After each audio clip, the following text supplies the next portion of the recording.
Is the wait finally over? The Toronto Maple Leafs are approaching the 2025 NHL trade deadline with a clear mission: strengthen the team and, hopefully, finally win the long-awaited Stanley Cup, something they haven't done since 1967. But here's the problem. Despite already making solid additions before the season, like Chris Tanev, Oliver Ekman-Larsson, and Anthony Stolarz, there are still gaps to fill. And one crucial detail could change everything: the future of Captain John Tavares. The situation surrounding the 34-year-old veteran has sparked much discussion among fans and analysts. On one hand, he remains a key piece for the team, with 50 points in 53 games this season. On the other, his current contract carries an $11 million cap hit, a figure that will almost certainly be reduced in his next deal. The big question is, when will this extension happen? According to TSN's Darren Dreger, a new contract for Tavares will not be finalized before the trade deadline. That means that, as much as he wants to finish his career in Toronto, the franchise has other priorities at the moment, such as strengthening for the playoffs and managing future contract extensions, including Mitchell Marner's and, later on, Austin Matthews. The Maple Leafs' challenge is finding a balance between keeping their captain and maintaining the financial flexibility needed to bolster the team. Now, if you think Tavares could test free agency if the Leafs take too long to offer a new deal, that possibility, though small, can't be entirely ruled out. Teams looking for an experienced and productive veteran would certainly be interested, but all signs point to Tavares wanting to stay put. Looking at his last few years, he has been one of the most consistent players in the NHL. Since joining the Maple Leafs in 2018, he has totaled 479 goals and 611 assists, reaching 1,090 points in 1,162 career games.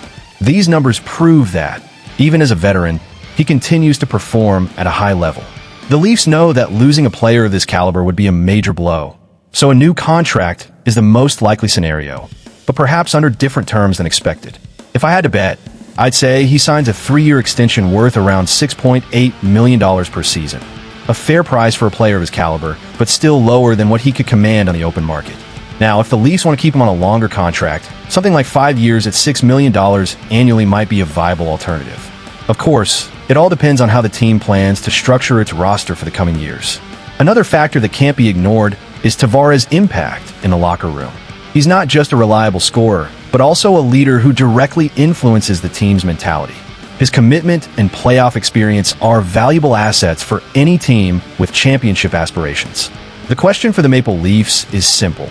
Is it worth the risk of losing a player with this level of impact, even if it means signing a shorter and more financially adjusted contract? Beyond that, what would this extension mean for the franchise's future? If the Leafs finalize a deal before the start of next season, it could indicate a clearer plan for the team's next moves.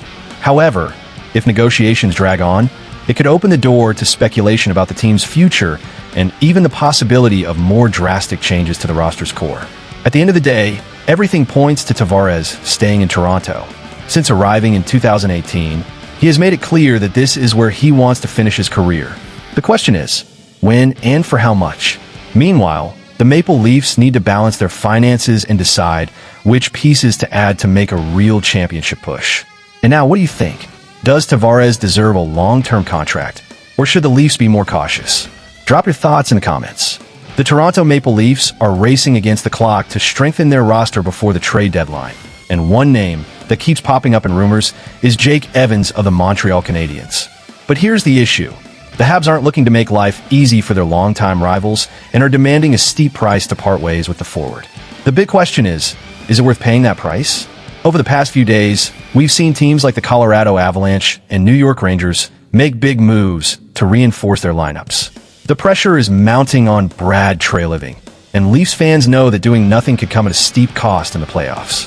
While Toronto's GM isn't necessarily chasing a blockbuster deal at all costs, he knows he has to consider every option available. If the goal is to acquire a reliable third-line center, Evans could be an intriguing fit. The problem?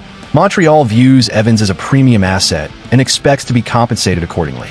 The initial asking price set by GM Kent Hughes is around a second-round pick, and Toronto does have one, via Florida, but it isn't as valuable compared to what other teams can offer. On top of that, there are indications that Montreal would only be willing to trade Evans to the Leafs if the offer were significantly higher than what other teams are putting forward, making the situation even trickier. Looking at the technical aspects, Evans, 28, has been a solid player for the Canadiens this season, recording 12 goals and 16 assists in 60 games. He has also won 52.4% of his face-offs and netted 5 game-winning goals, a crucial factor for a team that has struggled in high-pressure moments. Toronto has an urgent need in this area, and Evans could fill that gap immediately.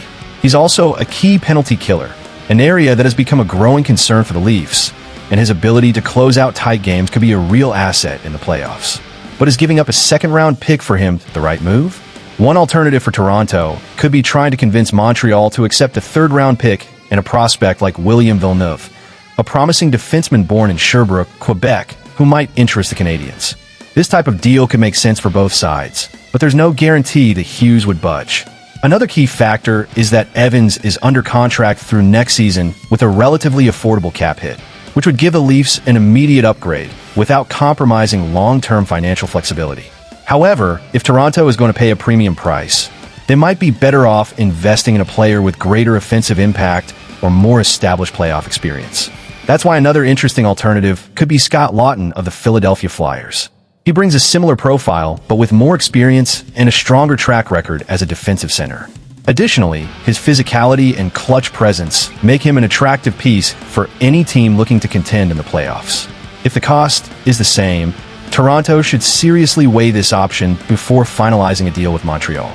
There's also the question of how this potential trade could impact the team's chemistry. Evans would add more depth to the lineup, but the Leafs already have some internal options for the 3C role, like Pontus Holmberg and David Kampf. Would bringing in Evans be worth sacrificing a high draft pick?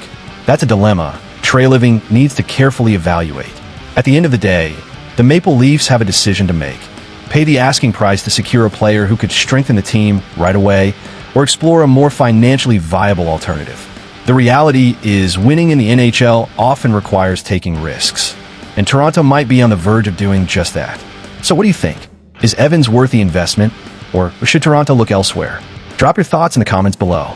And if you want to stay updated on everything happening before the NHL trade deadline, make sure to subscribe to the channel and turn on notifications. This final stretch is shaping up to be action-packed.